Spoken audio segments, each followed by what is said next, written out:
So just to sort of start off with, I just wanted to ask you a little bit about whether kind of cinema and cinema going was kind of part of your childhood in any way, or whether you used to watch stuff on TV, or how did you watch films if you did? Yeah, no, I watched a lot of film when I was a child. I grew up, as I was just telling you earlier, Justin, I grew up in Whitby in North Yorkshire, and it's a very small town. They, at that time, I don't know if it's still the same, but they only had one cinema that was only open for a few weeks during the summer, and it was actually in the bingo hall / theatre / cinema / probably hospital, I'm not quite sure. So it wasn't something that was easily accessible to me as a child to go to the cinema and sit in a cinema. But my brother's 4 years older than me, and he loved film. So my brother and I spent a lot of our childhood watching movies, and from when I was as young as I can remember, I'd sort of stand in front of the television at the age of 2 or 3 and pretend I was on it, in the movie, doing all these things. And it just opened up this whole world of excitement and this world of imagination. So film has always been a very special part of my life, really, yeah. Can you remember what the first films you might have seen would have been? Well, I'm a child of the 80s, so a lot of Gremlins, Ghostbusters, all of those kind of things, that my brother, who's 4 years older, was sort of watching at the time. And then one of the first sort of, what I would say sort of more dramatic, very dramatic films I was introduced to was Whatever Happened to Baby Jane. When I was about 7 years old, I watched that movie, and it was on at my grandma's house when I was staying with my grandparents. And it was sort of the afternoon movie that came on, and my grandma was like, "Oh, you should watch this, it's a brilliant movie." not quite suitable for a 7-year-old viewing, possibly. And I was just, I don't know whether it was just pure fear or shock, but I was completely mesmerised by, the two performances from Bette Davis and Joan Crawford, and this just horrific film, and these horrific people. And I do think...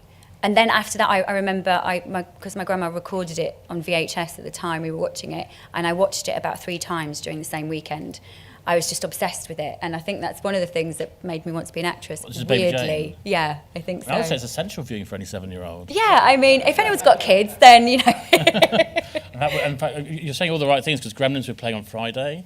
What Happened to Baby Jane we're playing in January. So thank you very much for doing a great job. So I know that when we first talked to you about what film you were going to choose, Baby Jane was one of them, wasn't it? Yes, yeah. And obviously we come on to Sophie's Choice in a moment. But can you remember what the other film was that you'd talked about? The other one was A Streetcar Named Desire. Yeah. And what was it that made you kind of gravitate towards that? I love that movie. I love the play. I just love the writing.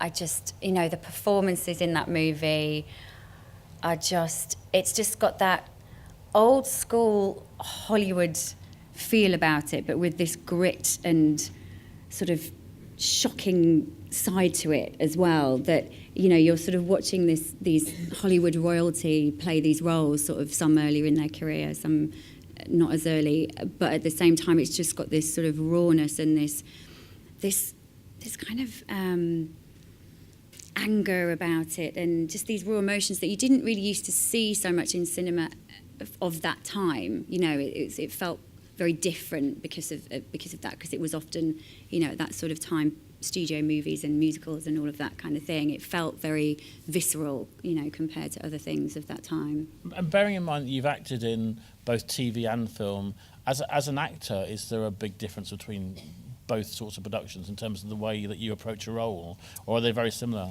It's probably not in terms of the way as an actor you approach the role. It depends on the production, really, because some TV things, productions can become, sort of a factory almost, because the schedule's so tight, and if you're doing a series and, you sort of have a little bit of time to create this character at the beginning, you might have a week's rehearsal to sort of chat through with a couple of the other actors and the director what you want to do, and then that's it. For the rest of the series, you just go and you just do it. I've never done a sort of big franchise movie like X-Men or something like that. I'm sure that's a very different beast altogether in itself. But in terms of sort of the film I've done, which has been very much sort of independent film, what's lovely about that is that mostly you have your sort of little bit of rehearsal at the beginning, but you're telling this full story in one go. So you can completely plan your character arc and you know what's going to happen to your character from beginning to end. And often it's a sort of stronger creative vision from the people behind it, purely because there's less people making the decisions. So sometimes with a big TV show, the director may say, right, I want to do this, the producer may be on board, but then they have to make a few phone calls to say, have we got the budget, or have we got this, or is that allowed, or creatively is everyone agreeing? Whereas sort of on independent film, those decisions are often made beforehand, and there's maybe sometimes that feels that bit more creative freedom on the day, to sort of, if something's not working in situ, okay, let's ad lib around it, or let's just cut that bit out of the script. We don't have to make a phone call about that, or so some ways you feel like you have a little bit more freedom on film. And when you're in a film, you've got the script up front, you know what the kind of the arc is going to be. But when you're in a sort of a long running show like kind of Coronation Street or Downton Abbey, you know you've read the original scripts and you've signed up for the role, but then actually they continue over a number of years. And is there a point where you become so kind of akin with your role, you start to kind of question whether your character would do that, or do you just have to just go along with it? Yeah, again, it depends on the project. I mean, I've been very fortunate that, say, on Downton, for instance, we did six seasons of that and 6 years, and I was never in a position where I felt that Julian, our writer, had written the character in a way that I didn't perceive her. So I never sort of felt that I needed to sort of make that point, which was very fortunate. And Julian very much wrote to, I think, all the actors' strengths, and would use what we'd done in the rushes, what he'd seen in the rushes, what we'd done on set, to sort of develop each character through the years. So, yeah, but I mean, I absolutely would say so if I thought that was the case. We are going to come back to Sophie's Choice, but I'm fascinated in this one before we move on. I'm sure this is something you've been asked a lot, but is there a point, when you play a show like that, where you've got a very kind of clearly defined kind of upstairs and downstairs, is there a sort of hierarchy almost among the actors? If you're the actor who's playing the Lord and you're the person playing the scullery maid, is there a sort of a weird sort of divide? Is it proper ensemble? Yeah, absolutely. The downstairs are very much in charge of everything. That's how it was. No, no, it really wasn't. Ultimately, we're just actors. None of us are from that background or from the 1920s, or people don't take on those. They don't become sort of too wedded to those parts. No.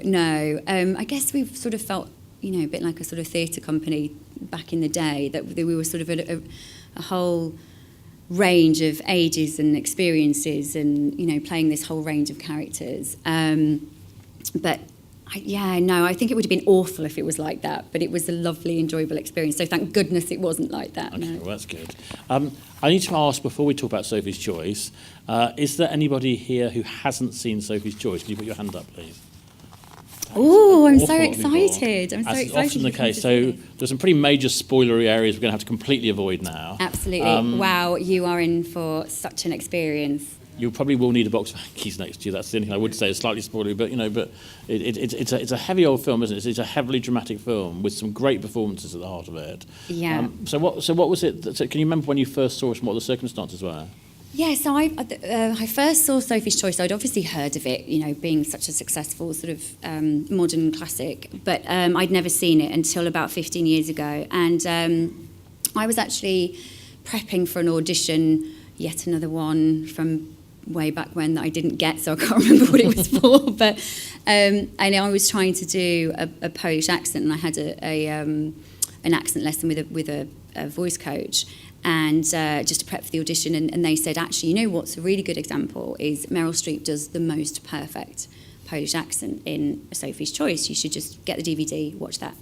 I was like, great, okay, brilliant, thank you. So I think I rushed off to whatever shop it was where you bought DVDs at the time, and came home, put it on, thinking for now, I'm on a short time scale, I'll fast forward to her bits and just start, just prepping the accent. And I just put it on from the start, and I was just gone. I was just mesmerised from the start. It doesn't start off with Meryl. I don't believe in the first scene, but I just sat there, literally on the floor in front of the television. I didn't even move from the DVD player, and I just watched this whole film, and in awe and amazement and heartbreak and warmth, and it just brought out the most amazing and, sort of the most amazing highs and lows and the most intense emotional responses from me.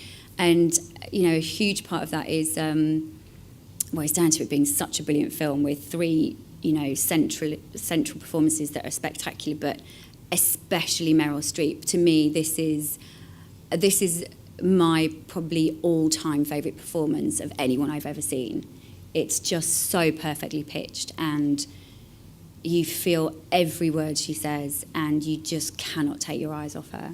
She won the Oscar for this role, and really deservedly so. And it was I remember around this time, because there was this film, and there was Out of Africa and other films that she made, and there was a little bit of sort of gentle ribbing about Meryl Streep doing another accent. But actually, there's so much more to it than just an accent, isn't there? Because although she gets the accent almost sort of spot on, actually everything about it's a proper performance, isn't it? It's a proper rounded performance. You can see it in her eyes, you can see it in her manner. Yeah. She's somebody there who, at times when she's being playful, you still know there's something terrible going on behind her eyes. There's something that she's kind of concealing or hiding. Yeah, it's an incredibly emotionally intricate film and performance, from the three main protagonists. And I do think doing an accent does, for me, I really like doing a different accent for a role, because it does sort of,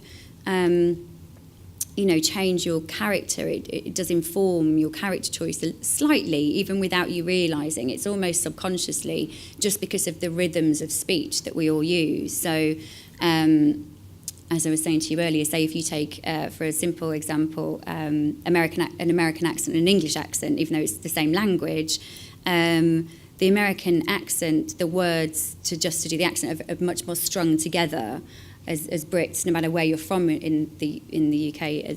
Usually it's a bit more sort of like snippy, it's a bit like we talk like that, whereas Americans sort of draw it all together a little bit more. But then the Americans are much more confident and direct in their manner, whereas we tend to err on the side of more politeness. So if you just sort of take that into account, once you're learning an accent and you sort of subconsciously take all that on board, it does, like I say, slightly inform your delivery, which is all part of the performance. It was directed by Alan J. Pakula, who we've been celebrating recently as part of we're doing a big thriller season here at the moment, and he directed The Parallax View and All the President's Men and Clute. So we've been showing quite a few of his films recently, but also the first performance, I think, by Kevin Kline, who won a Newcomer Award at the time as well. Yeah, I didn't realise until I was just rereading about the film to come and do this tonight, but it was actually Kevin Kline's debut feature film performance, and again, one of my favourite performances of his as well, I think. It's just the three of them together,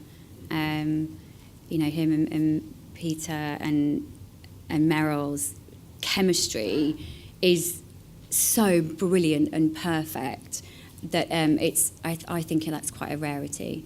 Apparently, I think John Cleese had seen him in this role and then cast him in Fish Called Wanda, because he has that amazing range that he can go from being, kind of very upbeat to suddenly very, very, sort of serious and kind of feeling quite dangerous actually at times. And it's volatile. He's volatile and he's dangerous, but he's exciting and he's kind and he's all of those things. And you warm to him like you do all these three characters that are in their own way incredibly flawed. His and Meryl's character probably more so than Peter's. But yeah, it's a great movie.